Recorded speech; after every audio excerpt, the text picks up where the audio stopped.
आप देख रहे हैं एनबी न्यूज। मैं हूं आपके साथ काजल ठाकुर। एएनबी न्यूज एक्सप्रेस की शुरुआत करते हैं। टोक्यो ओलंपिक में कांस्य पदक जीतने वाली भारतीय स्टार बैडमिंटन खिलाड़ी पीवी सिंधु मंगलवार को स्वदेश लौट चुकी हैं। दिल्ली एयरपोर्ट पर उनका जोरदार स्वागत किया गया। सिंधु के कोच भी उनके साथ मौजूद रहे। इस दौरान सिंधु ने कहा कि मैं बहुत खुश हूं। मैं बैडमिंटन एसोसिएशन समेत सभी की आभारी हूं जिन्होंने मुझे सपोर्ट किया और मेरा उत्साह बढ़ाया। ये खुशी का पल है।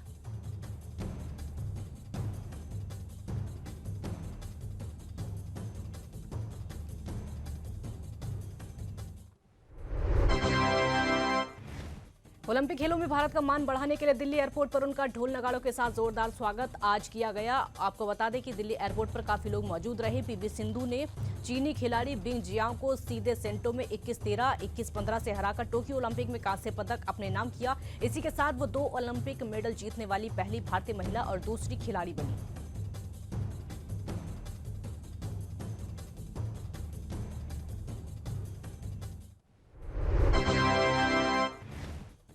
रियो ओलंपिक की रजत पदक विजेता और विश्व चैंपियन सिंधु ने टोक्यो ओलंपिक में चीनी खिलाड़ी को हराकर महिला एकल स्पर्धा का कांस्य पदक जीता। इससे पहले वो ओलंपिक में 2 पदक जीतने वाली पहली भारतीय महिला खिलाड़ी बनी। सिंधु से पहले दिग्गज पहलवान सुशील कुमार बीजिंग 2008 खेलों में कांस्य और लंदन 2012 खेलों में रजत पदक जीतकर ओलंपिक में 2 व्यक्तिगत पदक जीतने वाले पहले भारतीय खिलाड़ी बने थे।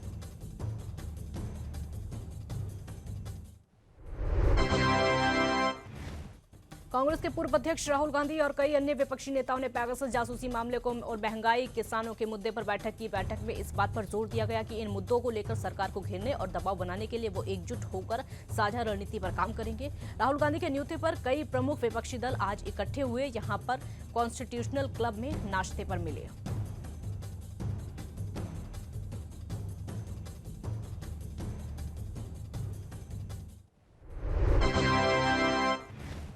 हालांकि इसमें आमंत्रित पार्टियों में बहुजन समाज पार्टी और आम आदमी पार्टी ने भाग ही नहीं लिया। बैठक में राहुल गांधी के अलावा राज्यसभा में नेता प्रतिपक्ष मल्लिकार्जुन खड़गे, लोकसभा में कांग्रेस के नेता अधीर रंजन चौधरी, टीएमसी के नेता कल्याण बनर्जी, सपा से रामगोपाल यादव, शिवसेना नेता संजय राउत, राजद के मनोज झा समेत आज कई नेता शामिल हुए।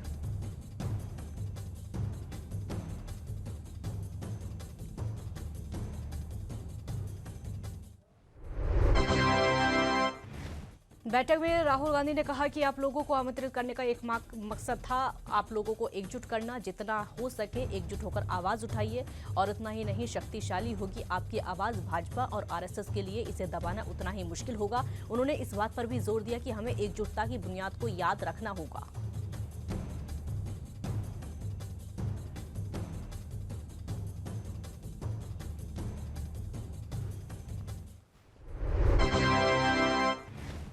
सूत्रों का कहना है कि नाश्ते पर हुई इस बैठक में कुल 17 पार्टियों को न्योता दिया गया था, लेकिन बसपा और आम आदमी पार्टी के नेता इस बैठक में शामिल नहीं हुए। बैठक के बाद राहुल गांधी और अन्य कई विपक्षी नेता महंगाई का विरोध करते हुए साइकिल से संसद पहुंचे। कांग्रेस और अन्य विपक्षी दलों के नेताओं के एक साथ नाश्ते पर ऐसी बैठक की कि जब पेगासस और कुछ अन्य मुद्दों को लेकर पिछले कई दिनों से संसद के दोनों सदनों में गतिरोध बना हुआ है।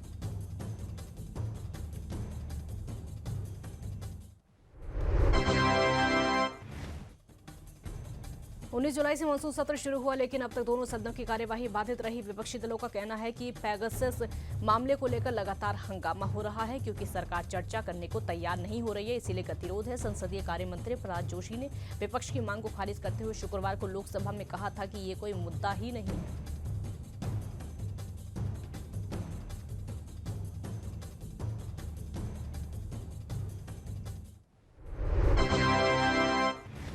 मोदी सरकार के खिलाफ विपक्षी एकजुटता का प्रदर्शन करते हुए कांग्रेस के अलावा 14 विपक्षी दलों के नेताओं ने राहुल गांधी की ब्रेकफास्ट मीटिंग में हिस्सा लिया। नाश्ते और बैठक के बाद राहुल गांधी समेत अन्य विपक्षी नेताओं ने महंगाई के खिलाफ संसद भवन तक साइकिल मार्च निकाला। राहुल गांधी ने संसद में विपक्षी दलों के नेताओं को संसद भवन के करीब कॉन्स्टिट्यूशनल क्लब में नाश्ते पर सुबह आमंत्रित किया। नाश्ते के बाद हुई विपक्ष की बैठक में सभी दलों ने विपक्षी एकता कायम करने पर जोर दिया। हालांकि बीएसपी और आम आदमी पार्टी बैठक से दूर रही।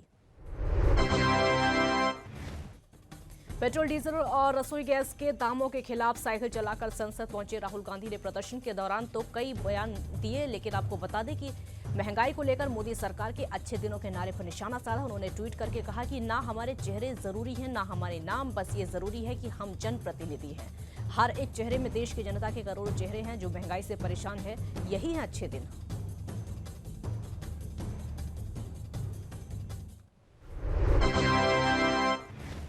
वहीं विपक्षी नेताओं के साथ बैठक के दौरान राहुल गांधी ने कहा कि सरकार विपक्ष का ही नहीं बल्कि 60% जनता का अपमान कर रही है। विपक्षी एकता को सबसे महत्वपूर्ण बताते हुए राहुल ने यह भी कहा कि विपक्ष की आवाज जितनी मजबूत होगी उतना ही बीजेपी आरएसएस के लिए इसे दबाना मुश्किल होगा। राहुल ने कहा कि पार्टियों के बीच विचारों को लेकर मतभेद हो सकते हैं, लेकिन एकता की मजबूत बुनियाद होनी चाहिए।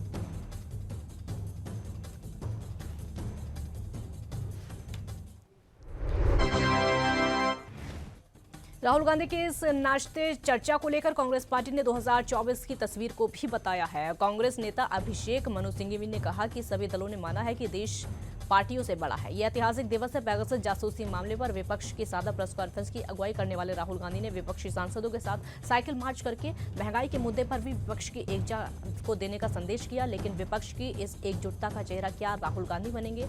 इस सवाल का जवाब ना तो कांग्रेस पार्टी दे रही है और न ही अन्य विपक्षी दल।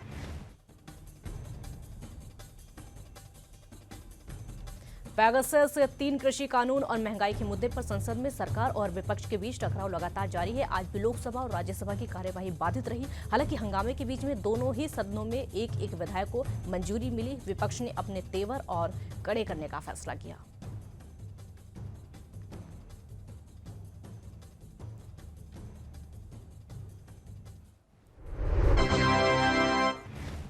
प्रधानमंत्री नरेंद्र मोदी 15 अगस्त को पूरे भारतीय ओलंपिक दल को लाल किले में विशेष अतिथि के रूप में आमंत्रित करेंगे। वो पूरे ओलंपिक दल के प्रत्येक सदस्य से अपने आवास 7 लोक कल्याण मार्ग पर व्यक्तिगत रूप से मिलेंगे और उनसे बातचीत भी करेंगे।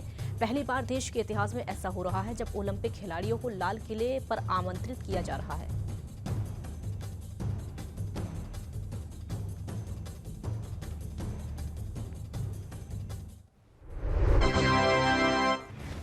पंद्रह अगस्त पर लाल किले की प्राचीर पर प्रधानमंत्री के अलावा कैबिनेट के सदस्य, सेना के प्रमुख अफसर और देश के सर्वोच्च अधिकारी और उनके परिवार के सदस्य आमंत्रित किए जाते हैं। पहली बार हो रहा है जब देश के प्रधानमंत्री नरेंद्र मोदी ने परंपराओं को तोड़कर खिलाड़ियों को लाल किले की प्राचीर पर आमंत्रित किया है।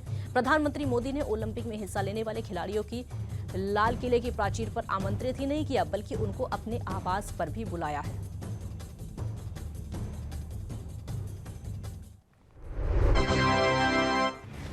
प्रधानमंत्री अपने आवास पर सभी ओलंपिक खिलाड़ियों से व्यक्तिगत रूप से न केवल मिलेंगे बल्कि बातचीत करके उनके अनुभव भी जानेंगे। पीएम उनसे ट्रेनिंग के दौरान खास तौर पर कोरोना काल के दौरान आने वाली दिक्कतों और परेशानियों को भी जानेंगे। आपको बता दें कि प्रधानमंत्री मोदी ने बैडमिंटन खिलाड़ी पीवी सिंधु से कहा था कि पदक जीतकर आओगी तो आइसक्रीम खाएंगे।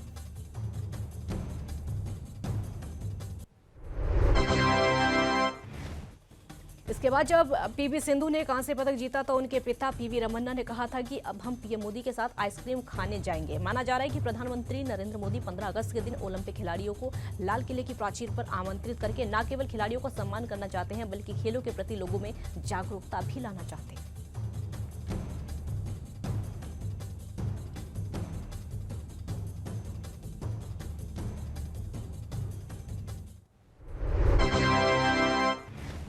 दिल्ली की अलग अलग समस्याओं से निपटने के लिए सीएम अरविंद केजरीवाल ने एक नई योजना की शुरुआत की है। प्लेटफॉर्म दिल्ली 2047 की शुरुआत कर दी है। लॉन्चिंग इवेंट के दौरान दिल्ली के मुख्यमंत्री अरविंद केजरीवाल ने कहा कि इस पहल में दिल्ली सरकार ने 2047 की दिल्ली का विजन रखा है। इस साल बजट पेश करने के दौरान इसकी एक छोटी सी रूपरेखा रखी है। दिल्ली के जरिए लोग देश को देखते हैं, इसलिए दिल्ली को एक ग्लोबल सिटी की तरह डेवलप करना है। दिल्ली में अभी भी बहुत सारी समस्याओं को ठीक करना बाकी है। 2047 में जब देश की आज़ादी के 100 साल पूरे कर लेगा तो उस समय दिल्ली को कहां तक ले जाना है इसकी प्लानिंग करनी शुरू कर दी गई है और उस नजरिए से हमने बजट में एक विजन रखा है और उसके लिए एक बजट भी रखा है ताकि इस दिशा में काम शुरू हो जाए। दिल्ली 2047 के बारे में जानकारी देते हुए सीएम केजरीवाल ने कहा कि दिल्ली में सारी समस्याओं की एक लिस्ट बनानी है, उनका समाधान करना है, टाइमलाइन बनानी है।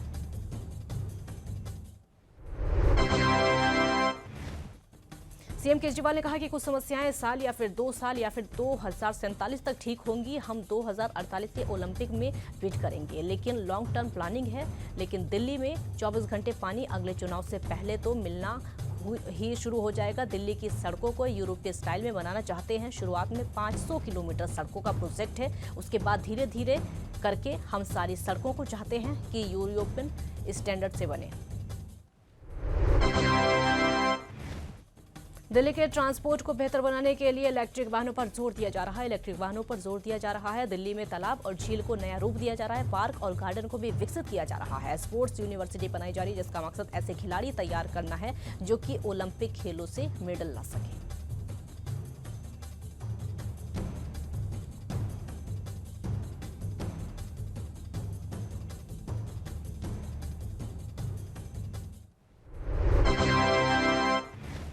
आरजेडी अध्यक्ष लालू प्रसाद यादव ने कहा कि पिछले दिनों लोक जनशक्ति पार्टी में जो कुछ भी हुआ उसके बावजूद वो चिराग पासवान को ही एलजेपी का नेता मानते हैं। इसके साथ ही उन्होंने कहा कि बिहार में वो तेजस्वी और चिराग पासवान को एक साथ गठबंधन में देखना चाहते हैं। आरजेडी सुप्रीमो ने कहा कि मैं शरद के स्वास्थ्य के बारे में जानने आया था क्योंकि वो बीमार चल रहे थे। संसद में उनकी गैर मौजूदगी रही।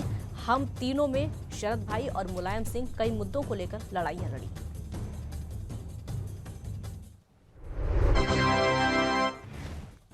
वहीं उन्होंने कहा कि मुलायम सिंह यादव के साथ हमारी कल की बैठक शिष्टाचार भेंट हुई। पेगासस के मुद्दे पर लालू प्रसाद यादव ने कहा कि हां, इसकी जांच होनी चाहिए। उन्होंने कहा कि जो भी इसमें शामिल हैं उनके खिलाफ कड़ी से कड़ी कार्रवाई भी होनी चाहिए। उन्होंने आगे कहा कि बिहार में सरकार बनाने के करीब थे, मैं जेल में था और मेरे बेटे तेजस्वी यादव ने अकेले मुकाबला किया। उन्होंने फर्जीवाड़ा किया जिसकी वजह से हम पीछे रहे।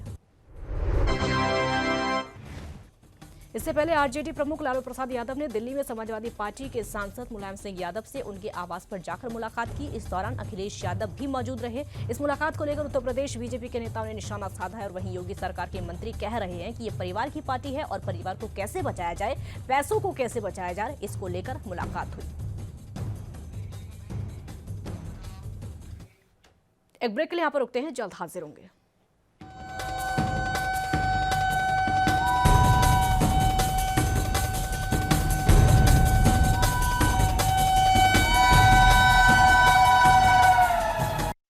ब्रेक के बाद एक बार फिर स्वागत है आपका। न्यूज एक्सप्रेस की कुछ और खबरें आपको दिखाते हैं। कांग्रेस ने भी इस मुलाकात को लेकर समाजवादी पार्टी और अखिलेश यादव पर अब जमकर निशाना साधा है, जबकि समाजवादी पार्टी का कहना है कि 2022 के लिए अब अखिलेश यादव को ही सभी का आशीर्वाद मिल रहा है। उन्होंने कहा कि इस तरह की जो पारिवारिक पार्टी है वो आपस में मिलकर परिवार की भूमिका को यथावत रखने के लिए हमेशा प्रयास करती रहती है। एनसीपी प्रमुख शरद पवार ने गृह मंत्री अमित शाह से नई दिल्ली में मुलाकात की। उनके साथ national federation of cooperative sugar factories limited के प्रेसिडेंट जयप्रकाश वहां पर रहे और वो सभी शुगर कोऑपरेटिव सेक्टर में चुनौतियों को लेकर चर्चा करने आए थे। इस बैठक के बाद शरद पवार ने कहा कि अमित शाह के साथ व्यापक चर्चा हुई।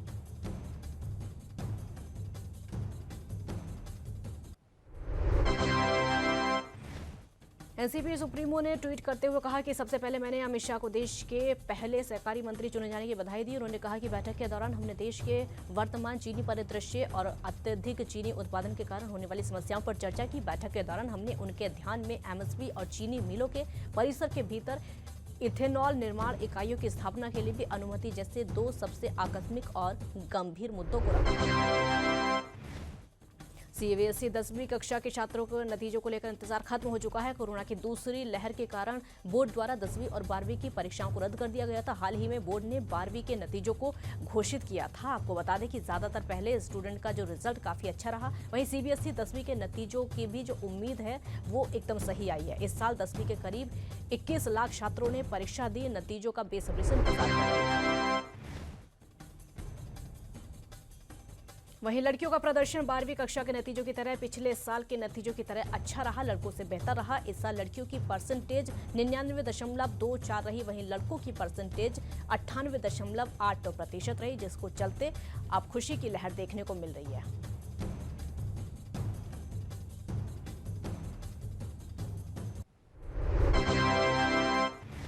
क्षेत्रफल के लिहाज से सीबीएसई के 10वीं के नतीजों में सबसे ऊपर त्रिवेंद्रम रहा। इसके बाद दूसरे नंबर पर बेंगलुरु, वहीं तीसरे नंबर पर चेन्नई, चौथे नंबर पर पुणे और 5वें नंबर पर अजमेर रहा। इसके बाद नंबर पासिंग परसेंटेज के आधार पर पटना, भुवनेश्वर, भोपाल, छत्तीसगढ़, देहरादून, प्रयागराज, नोएडा, दिल्ली, पश्चिम बंगाल, दिल्ली पूर्वी और गुवाहाटी रहे।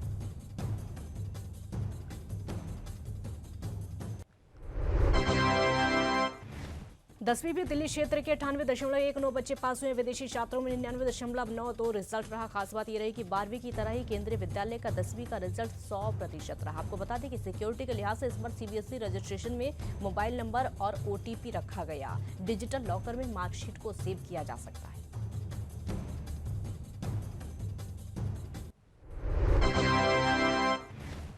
बीजेपी के पूर्व सहयोगी और योगी आदित्यनाथ की सरकार में कैबिनेट मंत्री रह चुके सुहेल देव भारतीय समाज पार्टी के अध्यक्ष ओम प्रकाश राजभर ने बीजेपी के प्रदेश अध्यक्ष स्वतंत्र देव सिंह से मुलाकात की। राजभर ने इसको शिष्टाचार भेंट बताया और छोटे छोटे राजनीतिक दलों का भागीदारी संकल्प मोर्चा बनाया। इसको लेकर भी कई बातें कही। इस मोर्चे के गठन और 2022 के आगामी विधानसभा चुनाव की तैयारियों के बारे में भी उन्होंने ओवैसी की बात कही।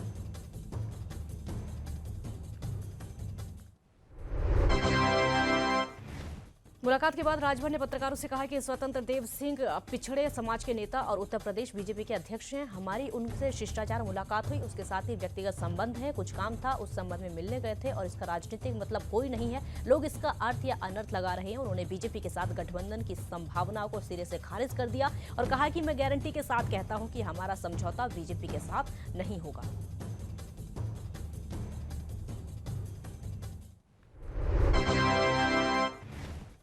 देश के कुछ राज्यों में कोरोना संक्रमण के नए मामलों में लगातार बढ़ोतरी देखने को मिल रही है। दूसरी लहर के बाद केसों में आई तेजी ने केंद्र और राज्य सरकारों की चिंताएं बढ़ाकर रख दी हैं। स्वास्थ्य मंत्रालय ने मंगलवार को कहा कि देश भर में ऐसे 18 जिले हैं जहां पर कोरोना के नए मामलों में इजाफा देखने को मिल रहा है। इनमें 10 जिले सिर्फ केरल के हैं।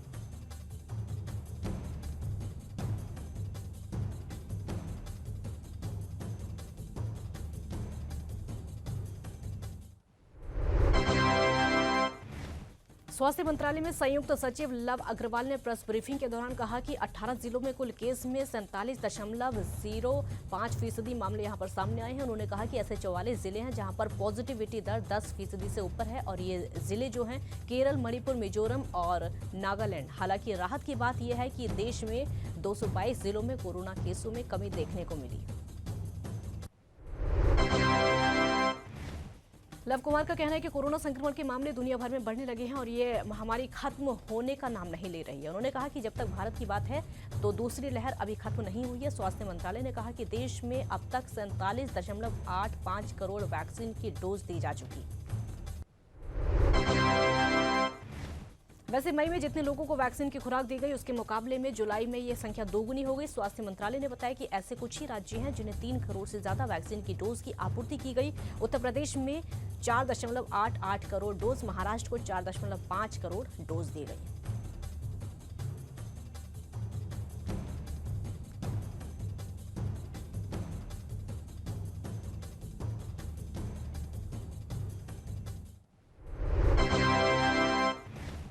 यूपी में लव जिहाद के बढ़ते मामलों को लेकर छिड़े विवाद में अब मुगल बादशाह अकबर और उनकी पत्नी जोधाबाई का नाम सामने आ चुका है। इस मामले में अकबर और जोधा की एंट्री इलाहाबाद हाईकोर्ट के एक फैसले से हुई। हाईकोर्ट ने एटा में शादी के लिए धोखे से कराए गए धर्मांतरण के मामले में फैसला सुनाते हुए कहा कि अकबर और जोधाबाई के रिश्ते को नजीर यानी उदाहरण के तौर पर पेश किया जाता है।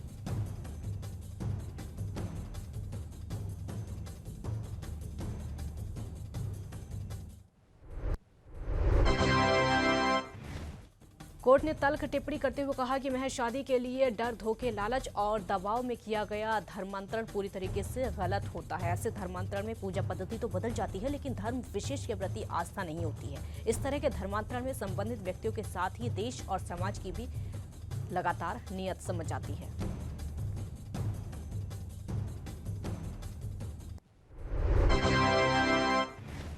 कोर्ट ने अपने फैसले में साफ तौर पर कहा कि शादी करने के लिए लड़कियों का धर्म बदलवाना पूरी तरीके से गलत है, क्योंकि धर्म बदले बिना भी शादी की जा सकती है। रिश्ते निभाए जा सकते हैं। एक दूसरे के धर्म और उसकी पूजा पद्धति का सम्मान करके रिश्तों को और मजबूत किया जा सकता है। कोर्ट ने कहा कि धर्म अलग के लोगों में विवाह और रिश्तों को बेहतर तरीके से निभाने में मुगल बादशाह अकबर और उनकी हिंदू धर्मपत्नी जोधाबाई की शादी बेहतर और दूसरा उदाहरण है। इलाहाबाद हाईकोर्ट ने जोधा अकबर के रिश्ते का उदाहरण एटा जिले के जावेद की जमानत अर्जी पर सुनाया और फैसले में कहा कि जिस तरीके के मामले सामने आ रहे हैं ये पूरी तरीके से गलत है। ऐसा निकाह नहीं होना चाहिए। एफआईआर उस मामले पर दर्ज कर दी गई है। पीड़ित लड़की ने मजिस्ट्रेट को दिए गए बयान में कहा कि जावेद ने सादे कागजों और उर्दू में लिखे गए दस्तावेजों पर दस्तखत कराकर धोखे से उसका धर्म परिवर्तन कराया।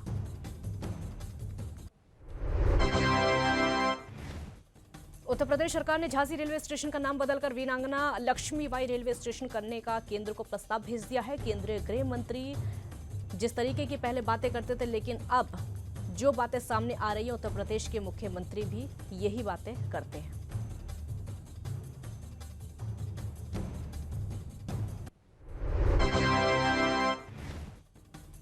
हरियाणा के सभी 90 विधानसभा क्षेत्रों में निकल रही भाजपा की तिरंगा यात्रा के बीच में डिप्टी सीएम दुष्यंत चौटाला दिल्ली पहुंचे। दुष्यंत ने दिल्ली में पहले भाजपा के राष्ट्रीय अध्यक्ष जेपी नड्डा से मुलाकात की। उसके बाद वो केंद्रीय खेल मंत्री अनुराग ठाकुर से मिले। माना जा रहा है कि दुष्यंत की ये मुलाकात राज्य मंत्रिमंडल में विस्तार को लेकर हुई। और आपको बता दें कि हरियाणा में भाजपा और जेजेपी के बीच राजनीतिक समझौता कराने में खेल मंत्री ने अहम भूमिका निभाई। छत्तीसगढ़ सरकार ने 14,000 से ज्यादा शिक्षकों की सीधी भर्ती करने की घोषणा की है। छत्तीसगढ़ के मुख्यमंत्री भूपेश बघेल ने ट्वीट करके इसकी जानकारी दी है। उन्होंने बताया कि भर्तियां स्कूल शिक्षा विभाग के अंतर्गत होती है। और आपको बता दें कि सरकार ने इन भर्तियों की घोषणा 2019 में की थी, जिसकी नियुक्ति को लेकर अब आदेश जारी कर दिया गया है।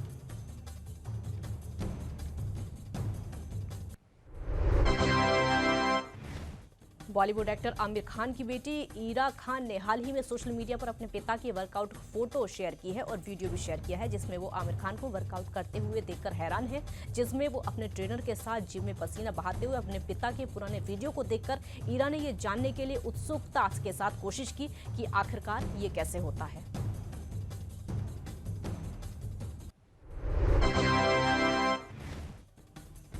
आमिर खान की बेटी ईरा ने जैसे ही वीडियो देखा, वो अपने वर्कआउट के बारे में सोचने लग गई है। ईरा ने अपने इंस्टाग्राम अकाउंट की स्टोरी पर वीडियो को देखकर रीपोस्ट किया है और लिखा है कि ये क्या वर्कआउट है। वीडियो में लाल सिंह चड्ढा स्टार को हाथों में डबल उठाते हुए देखा जा सकता है।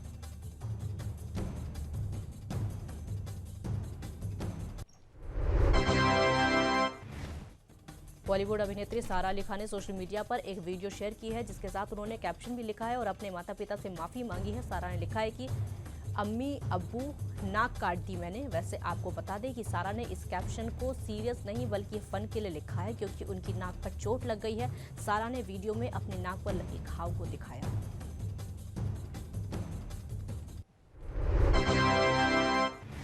आपको बता दें कि सारा पिछले दिनों से फिल्म अतरंगी रे की शूटिंग में बिजी हैं और इस फिल्म में उनके साथ अक्षय कुमार और साउथ सुपरस्टार धनुष नजर आएंगे। और इस फिल्म को लेकर वो शूटिंग में बिजी हैं, जिसके चलते ये वीडियो आज उन्होंने पोस्ट किया।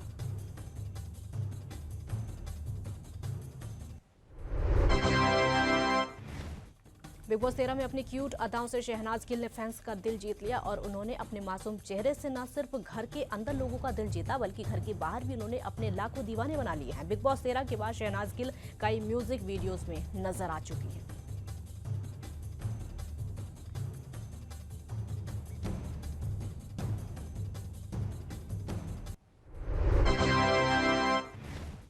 शहनाज सबसे ज्यादा जिस बात को लेकर चर्चा में रही, वो उनका गजब का ट्रांसफॉर्मेशन है। उनका कहना है कि लोग मुझे मोटापे को लेकर मजाक उड़ाते थे, इसलिए मैंने अब मोटापा कम कर लिया। और आपको ये भी बता दें कि शहनाज गिल ने सिर्फ 6 महीने में 12 किलो वजन कम करके हैरान कर दिया।